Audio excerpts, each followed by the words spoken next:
to our channel. இந்த பதிவுல நம்ம என்ன பார்க்க போறோம்னா அதாவது டிபார்ட்மெண்டல் எக்ஸாமினேஷனுக்கான ரிசல்ட் வந்து வெளியிட்டு இருக்காங்க. அத பத்தி தான் இந்த வீடியோல பார்க்க போறோம். இந்த வீடியோ ஸ்கிப் பண்ணாம ஃபுல்லா பாருங்க. அது மட்டும் இல்ல இந்த வீடியோ எல்லாருக்கும் ஷேர் பண்ணுங்க. இதுக்கு வந்து பாத்தீங்கன்னா நீங்க மொபைல்ல இல்ல கம்ப்யூட்டர்ல ஏதாவது ஒரு browser ஓபன் பண்ணுங்க. அதுல Google searchல போயிட்டு TNPSC அப்படி நீங்க வந்து டைப் பண்ணி என்டர் பண்ணுங்க. என்டர் பண்ண உடனே உங்களுக்கு அந்த மாதிரி ஒரு பேஜ் தான் வந்து ஓபன் ஆகும். சோ இதுல ஃபர்ஸ்ட் ஒன்னா இருக்கு பாருங்க tnpsc.gov.in அந்த வெப்சைட் வந்து ஜஸ்ட் நீங்க கிளிக் பண்ணுங்க. கிளிக் பண்ண உடனே பாத்தீங்கன்னா உங்களுக்கு நெக்ஸ்ட் பேஜ் பாத்தீங்கன்னா உங்களுக்கு இந்த மாதிரி தான் ஓபன் ஆகும். சோ இதிலே பாத்தீங்கன்னா ரைட் சைடுல பாருங்க வாட்ஸ் நியூ அப்படின்ற ஒரு ஆப்ஷன் கொடுத்திருக்காங்க. சோ அந்த ஆப்ஷன்ல பாத்தீங்கன்னா உங்களுக்கு வந்து ஒரு நோட்டிஃபிகேஷன் மாதிரி வந்து ஷோ ஆகிட்டே இருக்கும். அந்த நோட்டிஃபிகேஷன்ல வந்து உங்களுக்கான டீடைல்ஸ் எல்லாமே வரும். ஸோ இதில் 1 by 1 வருது பாருங்க.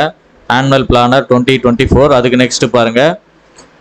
அப்படியே பாட்டம்ல ஸ்க்ரோல் பண்ணிட்டே வந்தீங்கன்னா உங்களுக்கு 5th செப்டம்பர் 5 கொடுத்துருக்காங்க பாருங்க. டிபார்ட்மெண்டல் எக்ஸாமினேஷன் மே 2024 ரிசல்ட்னு கொடுத்துருக்காங்க பாருங்க. ஸோ அந்த ஆப்ஷனை நீங்கள் கிளிக் பண்ணால் போதும்.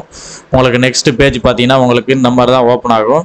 ஸோ இதிலே பார்த்தீங்கன்னா மேலே ஃபர்ஸ்ட் ஒன்னா கொடுத்துருக்காங்க பாருங்க. சீரியல் நம்பர் 1ல டிபார்ட்மெண்டல் எக்ஸாமினேஷன் மே 2024 5/9/2024. ஸோ அந்த ஆப்ஷனை நீங்கள் ஜஸ்ட் இங்கே கிளிக் பண்ணுங்க.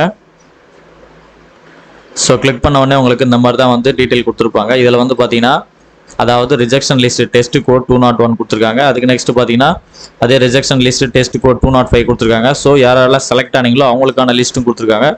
ஸோ அதுக்கு நெக்ஸ்ட் ஸ்டெப்புக்கான லிஸ்ட் இருக்குது. ஸோ இதில் வந்து எதை வந்து நீங்கள் வந்து ரிஜெக்ஷன் ஆகிருக்கீங்களா இல்லை அடுத்த வைவாய்ஸ்க்கு வந்து நீங்கள் வந்து அட்மிட் கேண்டிடேட்டாக போயிருக்கீங்களா அப்படின்றத வந்து நீங்கள் வந்து ஜஸ்ட் நீங்கள் இதை கிளிக் பண்ணால் போதும். உங்களுக்கு வந்து ஒரு PDF வந்து ஓப்பன் ஆகும். ஸோ இதில் வந்து நீங்கள் வந்து அட்மிட் கேண்டிடேட்னா நீங்கள் வந்து இந்த PDFல வந்து உங்களுடைய ரெஜிஸ்ட்ரேஷன் நம்பர் இருக்கா அப்படின்றத வந்து நீங்கள் செக் பண்ணி தெரிஞ்சுக்கிங்க. ஸோ இவங்கெல்லாம் வந்து பார்த்தீங்கன்னா வைவாய்ஸ்க்கு வந்து நீங்கள் வந்து அட்மிட் கேண்டிடேட் வந்து கொடுத்துருக்காங்க.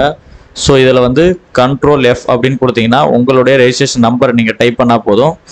ஸோ உங்களுடைய ரெஜிஸ்ட்ரேஷன் நம்பரை வந்து நீங்கள் சீக்கிரம் கண்டுபிடிக்கணும் அப்படின்னா இதில் வந்து ஸோ எக்ஸாம்பிள் பார்த்தீங்கன்னா உங்களுக்கு இந்த நம்பர் தான் நம்மளுக்கு வந்து நம்மளுடைய ரெஜிஸ்ட்ரேஷன் நம்பர்னா Ctrl Fன்னு கொடுத்தீங்கன்னா இந்த ஃபைண்ட் இன் பேஜ்னு கொடுத்துருக்காங்க பாருங்கள். ஸோ இதில் பேஸ்ட் பண்ணிங்கன்னா போதும். உங்களுக்கு எந்த இடமும் ஆட்டோமேட்டிக்காக இங்கே வந்து உங்களுக்கு ஷோ ஆகும். ப்ளூ கலரில் வந்து உங்களுக்கு இதாவது பாருங்கள். இந்த மாதிரி தான் நீங்கள் வந்து உங்களுடைய ரெஜிஸ்ட்ரேஷன் நம்பர் வந்து நீங்கள் செக் பண்ணுற மாதிரி இருக்கும். இதிலே வந்து நெக்ஸ்ட் ஒன்று பார்த்தீங்கன்னா இதிலே வந்து ரிஜெக்ஷன் லிஸ்ட்டும் கொடுத்துருக்காங்க. நீங்கள் ரிஜெக்ட் ஆகிருக்கீங்களா அப்படின்னு தெரிஞ்சுக்கிறதுக்கு நீங்கள் இந்த லிஸ்ட்டை கிளிக் பண்ணால் போதும். இதில் ஒரு PDF வந்து ஓப்பன் ஆகும். ஸோ இதில் எதில் வந்து நீங்கள் செலக்ட் ஆகிருக்கீங்களா ரிஜெக்ஷன் ஆகிருக்கீங்களா அப்படின்றத நீங்கள் செக் பண்ணி தெரிஞ்சுக்க வேண்டியதான். இந்த தகவல் வந்து உங்களுக்கு பயனுள்ள யாருக்கு ஷேர் பண்ணுங்கள். ஏதாவது டவுட் இருந்தாலும் கமெண்ட் பாக்ஸில் கமெண்ட் பண்ணுங்கள். இது போல் அடுத்த ஒரு நல்ல பதிவில் சந்திப்போம். நன்றி, வணக்கம்.